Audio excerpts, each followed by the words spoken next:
ট্রেনের ঝিকঝিক শব্দটা ছিল আমাদের পুরী যাত্রার সূচনা সঙ্গীত। কিন্তু আমার মন পড়েছিল দূরে, বহু দূরে, যেখানে সমুদ্রের ঢেউ এসে মেশে সোনালি বালিতে, আর যেখানে লক্ষ লক্ষ মানুষের বিশ্বাস আশ্রয় নেয় এক বিশাল মন্দিরের ছায়ায়। অবশেষে পুরী পৌঁছালাম। স্টেশন থেকে বেরিয়েই বাতাসে কেমন একটা নোনতা গন্ধ পেলাম, যা জানিয়ে দিচ্ছিল সমুদ্র আর বেশি দূরে নয়। হোটেলে জিনিসপত্র রেখে আমরা বেরিয়ে পড়লাম মন্দিরের উদ্দেশ্যে। সিংহদ্বারের সামনে পৌঁছে আমি কয়েক মুহূর্তের জন্য স্তব্ধ হয়ে গেলাম। এত মানুষ, চারিদিকে শুধু মানুষের ঢল। তাদের কারো চোখে ভক্তি, কারো চোখে বিস্ময়, আবার কারো চোখে নিচকি কৌতূহল। মন্দিরের বিশাল স্থাপত্য, তার গায়ে লেগে থাকা ইতিহাসের গন্ধ আর হাজারো মানুষের বিশ্বাস, সব মিলিয়ে এক অদ্ভুত পরিবেশ।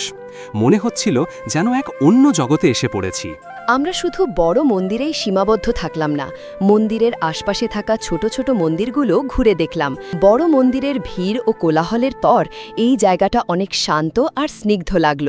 মন্দিরের স্থাপত্য আর চারপাশের সবুজ পরিবেশ মনকে এক অদ্ভুত শান্তি দিচ্ছিল। ট্রেনে বসে যে প্রশ্নগুলো মনে ভিড় করেছিল তার উত্তর আমি পেয়ে গিয়েছিলাম। পুরী শুধু একটা ঘোরার জায়গা নয়, এটা একটা অনুভূতি, একটা অভিজ্ঞতা। আমাদের ক্যামেরায় তোলা ভিডিও ক্লিপগুলোতে হয়তো মন্দিরের চূড়া বা সমুদ্রের ঢেউ ধরা আছে, কিন্তু সেই অনুভূতি, সেই স্মৃতিগুলো আমার মনের গভীরে রেকর্ড হয়ে রইল চিরকালের জন্য।